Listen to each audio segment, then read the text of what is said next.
Hi ನಮಸ್ಕಾರ ಮಾರ್ರೆ. ಇವತ್ತು ನಾನು ನಿಮ್ಗೆ ಒಂದು ವೆಜಿಟೇಬಲ್ ಇದೊಂದು ಪೋಡಿ ಅಥವಾ ಫ್ರೈ ಮಾಡುವ ಅಂದ್ಕೊಂಡಿದ್ದೆ. ಇಲ್ಲಿ ಕಡೆ ನನ್ನ ಹತ್ರ ಎಂತ ಇತ್ತಂದೇಳಿ ಕಾಣಿ ದಿವ್ಯಾಲ್ಸಿನಕಾಯಿ ಅಂತ ಇದು ಇಂಗ್ಲೀಷಲ್ಲೂ ಬ್ರೆಡ್ ಫ್ರೂಟ್ ಅಂದ್ಕೊಂಡು ಹೇಳ್ತಾರೆ. ಇದರಲ್ಲಿ ಫ್ರೈ ಮಾಡಿದ್ರೆ ಮಸ್ತ್ ಲೈಕ್ ಆತ್ತ.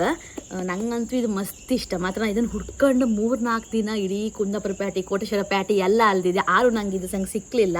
ಬಟ್ ಇವತ್ತು ಸಿಕ್ತು ಒಂದು ಬದಿಯಾಗೆ. ನಂಗೆ ಮಸ್ತ್ ಖುಷಿ ಆಯ್ತು. ಕಾಂಬ ಇದರಲ್ಲೂ ಫ್ರೈ ಮಾಡುವ ಮಸ್ತ್ ಲೈಕ್ ಆತ್ತ. ಬನ್ನಿ, ಇದನ್ನೀಗ ನಾವು ಮೇಲಿಂದ ಸುಪ್ಪಿ ತೆಗೆದು ಕಟ್ ಮಾಡ್ಕೊಳಕ. ಇದು ಕಾಂಬಕ್ಕೆ ಸೇಮ್ ಹಲಸಿನ ಹಣ್ಣು ಥರನೇ ಇರುತ್ತೆ, ಮುಳ್ಳಾಯಿ. ಇದೀಗ ಸುಪ್ಪಿ ಎಲ್ಲ ತೆಗೆದು ನಾನು ಹೆಂಗೆ ಕಟ್ ಮಾಡೋದು ಅಂದರೆ ನಿಮ್ಗೆ ತೋರಿಸ್ತೆ ಫ್ರೈಗೆ. ಬನ್ನಿ, ಇದನ್ನು ಈ ಥರ ಮಾಡಿ ಸುಪ್ಪಿ ತಕ್ಕಣಕ ಮೇಲಿಂದ ಪೀಲ್ ಮಾಡ್ಕೊ ಕಣಿ. ಈ ಥರ ವೈಟ್ ಕಾಣಿಸಕ್ಕೆ ಅಲ್ಲಿ ತನಕ ಫುಲ್ ಪೀಲ್ ಮಾಡ್ಕೊಳಕ. ಸುಪ್ಪಿ ಎಲ್ಲ ತೆಗ್ದು ಹಿಂಗೆ ಇತ್ಕಣಿ ಸುಪ್ಪಿ ಕಣಿ. ಮೇಲಿನ ಲೇಯರ್ ಸುಪ್ಪಿ ಎಲ್ಲ ತೆಗೆದ್ರೆ ಈ ಥರ ವೈಟ್ ಕಲರ್ ನಮ್ಗೆ ಸಿಕ್ಕತ್ ಕಾಂಬೋಕ್ಕೆ. ಒಂದು ಇಂಪಾರ್ಟೆಂಟ್ ನೋಟ್ ಅಂತ ಅಂದರೆ, ಇದನ್ನು ಪೀಲ್ ಮಾಡಬೇಕಾದ್ರೆ ದಯವಿಟ್ಟು ಕೈಗೆ ಸ್ವಲ್ಪ ಆಯಿಲ್ನ ತರಿಸ್ಕೊಳ್ಳಿ. ಅಂತಕಂದ್ರೆ ಇದು ಫುಲ್ ಸ್ವಾನಿ ಇರುತ್ತೆ, ಸೇಮ್ ಹಲಸಿನ ಹಣ್ಣು ಕಣಗೆ. ಕೈ ಎಲ್ಲ ಅಂಟಾಗ್ತದೆ. ಹಾಗಾಗಿ ಫಸ್ಟಿಗೆ ಒಂದು ಚೂರು ತೆಂಗಿನೆಣ್ಣೆ ಅಂಥದ್ದು ಒಂದು ಎಣ್ಣೆ ಕೈಗೆ ಹೈಕೊಂಡು ಆಮೇಲೆ ಪೀಲ್ ಮಾಡು ಶುರು ಮಾಡಿ. ಚೂರಿಗೂ ಅಷ್ಟೇ, ಫಸ್ಟು ತೆಂಗಿನೆಣ್ಣೆ ಉತ್ಕೊಂಡು ಆಮೇಲೆ ಪೀಲ್ ಮಾಡಿ.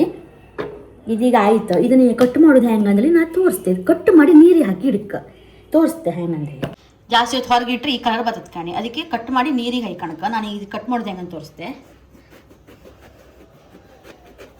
ಕೊತ್ತಿಗಿತ್ತಿದ್ರೆ ಕೊತ್ತಿ ಯೂಸ್ ಮಾಡ್ಲಕ್ಕ ನಿಮ್ಮ ಮನೆಗೆಲ್ಲ.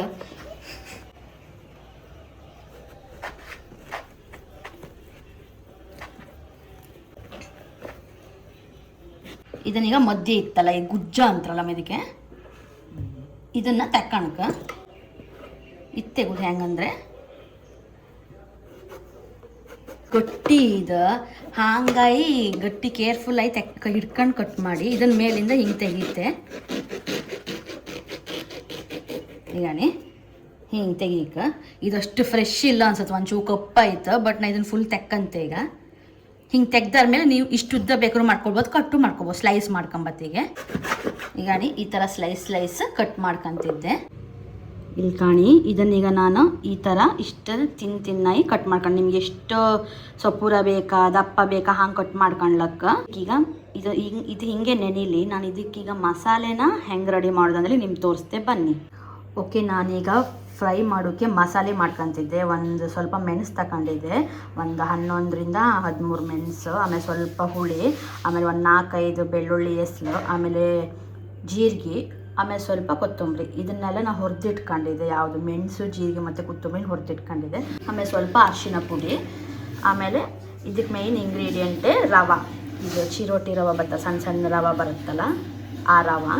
ಇದು ಫ್ರೈ ಮಾಡೋತ್ತಿಗೆ ಹಾಕಿದ್ರೆ ಮಸ್ತ್ ರುಚಿ ಆಗ್ತದೆ. ಈಗ ನಾವು ಮೀನು ಫ್ರೈ ಮಾಡೋತ್ತಿಗೆಲ್ಲ ಹಾಕತ್ತಲ್ಲ ಹಾಗೆ. ಇದನ್ನೆಲ್ಲ ಈಗ ರುಬ್ಕೊಂಬ. ಬನ್ನಿ.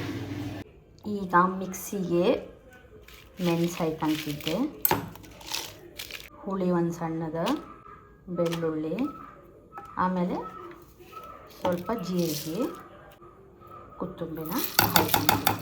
ಈಗ ಇದಿಷ್ಟನ್ನು ಸ್ವಲ್ಪ ನೀರು ಹಾಕ್ಕೊಂಡು ರುಬ್ಕೊಂಬ. ಈಗ ಇದನ್ನು ರುಬ್ಕೊಂಡಾಯ್ತು. ಇಷ್ಟು ನೈಸ್ ಮಾಡಿ ರುಬ್ಕೊಳಕ್ಕೆ. ಇದಕ್ಕೆ ನಾವು ಅರಿಶಿನ ಮತ್ತು ಉಪ್ಪು ಹಾಕಲಿಲ್ಲ. ಇದನ್ನು ಒಂದು ಪಾತ್ರೆಗೆ ಹಾಕ್ಕೊಂಡು ಅದಕ್ಕೆ ಎಷ್ಟು ಬೇಕೋ ಅಷ್ಟು ಉಪ್ಪು ಮತ್ತು ಸ್ವಲ್ಪ ಒಂದು ಚಿಟಿಕೆ ಅರಿಶಿನ ಹಾಕೊಂಬ. ಇದಕ್ಕೆ ಒಂದು ಸ್ವಲ್ಪ ಅರಿಶಿನ ಮತ್ತು ರುಚಿಗೆ ಎಷ್ಟು ಬೇಕು ಅಷ್ಟು ಉಪ್ಪು. ಇದನ್ನು ಸರಿ ಮಿಕ್ಸ್ ಮಾಡ್ಕೊಳಕ್ಕೆ. ಉಪ್ಪು ಎಲ್ಲ ಬರೀ ಹಿಡಿಬೇಕು, ಕರೆಕ್ಟ್ ಮಿಕ್ಸ್ ಮಾಡ್ಕೊಳಕ್ಕೆ. ಈಗ ನಾನು ಇದನ್ನು ಚಂದ ಮಾಡಿ ತೊಳೆದಿಟ್ಕೊಂಡಿದ್ದೆ. ಈಗ ನಾವು ಇದಕ್ಕೆ ಮಾಡಿದ ಮಸಾಲೆನ ಹಚ್ಚುವ. ತೆಳುವಾಗಿ ಹಚ್ಚರೆ ಸಾಕು. ಆಮೇಲೆ ಇದಕ್ಕೆ ರವೆ ಹಾಕತ್ತಲ್ಲ ರುಚಿ ಬರ್ತತ್ತೆ. ಖಾರ ಜಾಸ್ತಿ ಬೇಕಂಬ ಸ್ವಲ್ಪ ಜಾಸ್ತಿ ಮಾಡ್ಕೊಂಡ್ರು ಅಡ್ಡಿಲ್ಲ. ಕಾಯಿ ನೀವು ನೋಡ್ಬೋದು ಈ ಥರ. ಇದೆಲ್ಲದಕ್ಕೂ ಹಾಗೆ ಖಾರ ಹಚ್ಚಿ ಈಗ ಆಮೇಲೆ ಮ್ಯಾರಿನೇಟ್ ಮಾಡ್ಕೊ. ಒಂದು 5-10 ನಿಮಿಷ ಸಮ ಹಿಡ್ಕೊಳಕಲ್ಲ, ಖಾರ ಎಲ್ಲ ಹಿಡ್ಕೊಂತ. ಈಗ ನಾವು ಮಸಾಲೆ ಎಲ್ಲ ಹಚ್ಚಿ ಆಯಿತು. ಇದನ್ನೀಗ ಒಂದು 5-10 ನಿಮಿಷ ಮ್ಯಾರಿನೇಟ್ ಮಾಡುವ. ಮಸಾಲೆ ನೀರು ಮಾಡ್ಕೊಬೇಡಿ, ಯಾಕಂದರೆ ಇದು ಸ್ವಲ್ಪ ನೀರು ಬಿಡುತ್ತೆ ಮಸಾಲೆ ಹಚ್ಚಿ ಇಟ್ರ ಮೇಲೆ. ಹಾಗಾಗಿ ಈಗ ಮ್ಯಾರಿನೇಟ್ ಆಗಿದೆ. 5-10 ನಿಮಿಷ ಮ್ಯಾರಿನೇಟ್ ಮಾಡಿದೆ. ಕಾವಲೆ ಕಾದ ನಂತರ ಸ್ವಲ್ಪ ಕುಕ್ಕಿಂಗ್ ಆಯಿಲ್, ತೆಂಗಿನೆಣ್ಣೆ ಇದ್ದರೆ ತೆಂಗಿನೆಣ್ಣೆ ಹಾಕೋಬೋದು. ಸ್ವಲ್ಪ ಆಯಿಲನ್ನು ಹಾಕೋಬೇಕು. ಪ್ಯಾನ್ ಬಿಸಿ ಆಗಿದೆ. ಇದೀಗ ನಾವು ಈ ಥರ ಮಸಾಲೆ ಹಚ್ಕೊಂಡಿರ್ತೀವಲ್ಲ ಇದನ್ನು ಇದರಲ್ಲಿ ಡಿಪ್ ಮಾಡ್ಕೋಬೇಕು.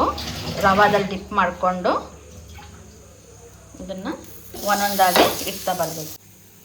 ಎಲ್ಲ ರವೆ ಎಲ್ಲ ಹಾಕಿ ಚೂರೆ ಎಣ್ಣೆ ಹಾಕಿ ಇದನ್ನು ಫುಲ್ ಇಟ್ಟಿದೆ. ಇದನ್ನೀಗ ಮುಚ್ಚಿ ಒಂದು 5ರಿಂದ 10 ನಿಮಿಷ ಬೇಯಿಸಕ್ಕೆ. ಅಂದರೆ ಮಧ್ಯೆ ಓಪನ್ ಮಾಡಿ ನೋಡ್ಬೇಕು, ಕೆಲವುದೆಲ್ಲ ಬೇಗ ಬೆಂದಿರುತ್ತೆ, ಯಾಕಂದರೆ ಎಲ್ಲದೂ ಒಂದೇ ಸೈಜ್ ಇಪ್ಪುವುದಿಲ್ಲಲ್ಲ, ಹಾಗಾಗಿ ನೋಡಿ ಇದು ಚೆನ್ನಾಗಿ ಬೆಂದಿದೆ. ಇವಾಗ ಒಂದು ಸೈಡು, ಇನ್ನೊಂದು ಸೈಡ್ ಬೇಯಬೇಕಲ್ಲ, ಅದಕ್ಕೆ ಊಟ ಹಾಕ್ತಾಯಿದ್ದೀನಿ. ಮುಚ್ಚಿಟ್ಟು ಸ್ಲೋ ಫ್ಲೇಮಲ್ಲಿ ಬೇಯಿಸ್ಬೇಕು, ಆಗ ಚೆನ್ನಾಗಿ ಬೇಯುತ್ತೆ. ನೋಡಿ ಇದು ಇವಾಗ ಸರಿಯಾಗಿ ಬೆಂದಿದೆ. ನೋಡಿ ಎಷ್ಟು ಸಾಫ್ಟಾಗಿ ಬೆಂದಿದೆ ಅಂತ ನೋಡ್ಬೋದು ನೀವು. ನೋಡಿ ಟಂಟಣ ಇದೀಗ ರೆಡಿ ಆಯಿತು. ಇದನ್ನ ತಿಂದು ಹೆಂಗಿತ್ತು ಅಂದರೆ ಹೇಳ್ತೀವಿ, ಸೇಮ್ ಕಾಮಕ್ಕೆ ಮೀನು ಫ್ರೈ ಕಂಡಾಗೆ ಇತ್ತು ಮಾರ್ರೆ. ಘಮ ಘಮ ಅಂತ ರವಿ ಹಾಕೋದಕ್ಕೆ ಟೇಸ್ಟ್ ಇದೆ. ರವಿ ಹಾಕಿನೇ ಫ್ರೈ ಮಾಡುವಾರ ಅಷ್ಟು ರುಚಿ ಇರುತ್ತೆ. ಬಿಸಿ ಇತ್ತು. ಈ ಕಣಿ ಎಷ್ಟು ಸಾಫ್ಟಾಗಿ ಬೆಂದಿತ್ತಂತ ನೀವು ನೋಡ್ಬೋದು.